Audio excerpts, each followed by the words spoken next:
Hi friends, வணக்கம். Welcome to sofa vlog. இன்றைக்கி நம்ம என்ன செய்யலாம்னு பார்க்கலாம் வாங்க. முட்டை சில்லி செய்யலாம் வாங்க. நான் 10 முட்டை உடச்சி ஊற்றி வச்சுருக்கிறேன். அதில் பெப்பர் சேர்த்துருக்கிறேன். தேவையான அளவு, காரத்துக்கு தேவையான அளவு மிளகாத்தூள் சேர்த்துக்கலாம். உப்பு தேவையான அளவு சேர்த்துக்கலாம். சேர்த்து நல்லா கைவிடாமல் கிளறணும். கலக்கி நல்லா எல்லாம் கலந்து வர அளவுக்கு கலக்கணும். அதுக்கப்புறம் பார்த்திங்கன்னா அடுப்பில் வந்து சுடு தண்ணி காய வச்சுக்கலாம்.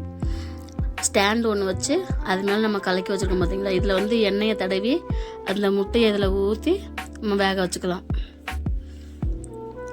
ஒரு 1/4 மணி நேரம் வேக விடணும். பாருங்கள், நல்லா நம்ம உள்ளே ஸ்பூன் விட்டு குத்தி பார்த்து ஒட்டாமல் வந்துச்சுன்னா வெந்துருச்சுன்னு அர்த்தம். எடுத்து திருப்பி போட்டு இப்போ நம்ம வந்து அறுத்து எடுத்துக்கலாம். சில்லி சைஸுக்கு நம்ம வேணுங்கிற சைஸுக்கு கட் பண்ணி எடுத்து வச்சுக்கலாம். பார்த்திங்களா, இந்த அளவுக்கு கட் பண்ணியாச்சு. இந்த அளவுக்கு நம்ம கட் பண்ணி எடுத்து வச்சுக்கலாம். இப்போ இதுக்கு தேவையான மசாலா வந்து நம்ம ரெடி பண்ணலாம்.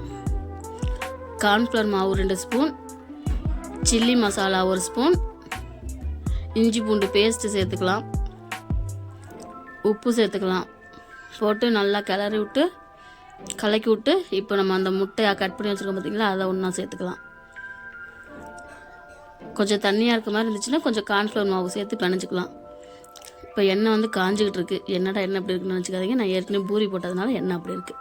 ஓகேவா? இப்போ வந்து நம்ம போட்டு பொரிச்சு எடுத்துக்கலாம். பாருங்கள், வெந்தோடனே அதுவே மேலே மிதந்து வந்துருச்சு பார்த்திங்களா. சூப்பராக சில்லி ரெடி ஆயிடுச்சு.